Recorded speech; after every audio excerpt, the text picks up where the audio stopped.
Dans l'actualité de ce vendredi également, la question des déguerpissements des populations du quartier Plaine-Oreti, eh bien la liste des personnes indemnisées est connue.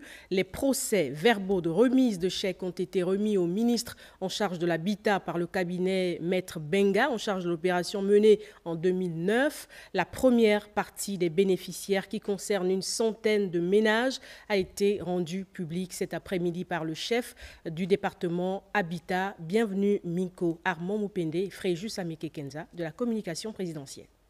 48 heures après la rencontre stratégique du palais présidentiel, consécutive au déguerpissement des populations des lieux dits derrière l'Assemblée nationale et Plaine-Oreti, le ministre en charge de l'habitat a tenu à faire le point des indemnisations dont ont bénéficié les premiers occupants de la zone impactée. Preuve à l'appui.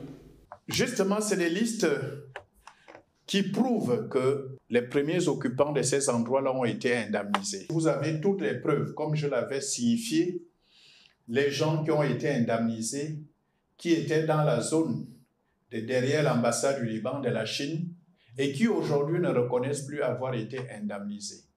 Les preuves sont là, elles sont palpables.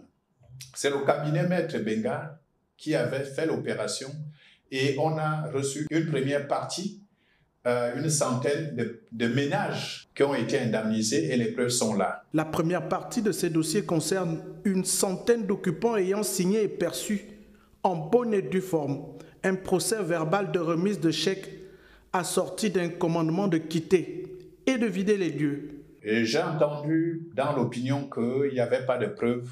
Vous pouvez regarder comment les gens ont été indemnisés. Ce sont des procès verbaux qui attestent que durant les années antérieures, l'État a indemnisé les ménages, les personnes sur ces sites-là. Mais, comme vous le savez, malheureusement, ces populations, au lieu d'être honnêtes, je l'ai déjà répété, je ne sais pas s'il faut encore le répéter, ont préféré ne pas le reconnaître. Si les PV datent du lundi 7 septembre 2009, le préavis, quant à lui, s'achève en 2010, soit un an plus tard. Et beaucoup font dans la mauvaise foi, ils sont nombreux.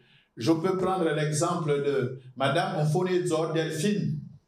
Madame Mfone Zor Delphine, vous avez la pièce d'identité ici, elle a reçu 18 200 000 francs comme indemnisation. C'est des preuves. Il y a d'autres exemples que je peux prendre. Ici, vous avez M. Obiamiko Gilbert, 4 685 000 francs qu'il a perçus. Les preuves sont là. Tout est écrit. C'est le premier lot de preuves que nous avions reçu pour vous rassurer que l'État détient des preuves. Lumière sur point d'ombre, c'est le cas de le dire dans ce dossier qui focalise les débats depuis plusieurs semaines. Les montants perçus pour cette première vague s'élèvent parfois jusqu'à 62 millions de francs CFA, à l'image des nommés MV Fonds Narcisse, qui auraient bien décaissé 62 millions et 360 000 francs CFA, ou Isembi Jérôme dédommagé à hauteur de 5 millions de nos francs. Il est temps de changer notre pays.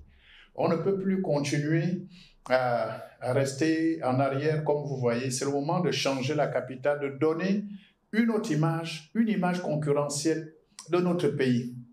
Et ça, c'est la vision du président de la République, chef de l'État. Il a été élu pour un mandat de 7 ans. Mais il faut qu'on commence à travailler. Les opérations en cours, selon le ministre en charge de l'habitat, ne sont pas des actions arbitraires. Elles constituent plutôt des étapes indispensables à la réalisation de la vision du président de la République pour assainir l'image de notre capitale Libreville et de doter la ville d'infrastructures modernes garantes d'un développement harmonieux pour tout le monde.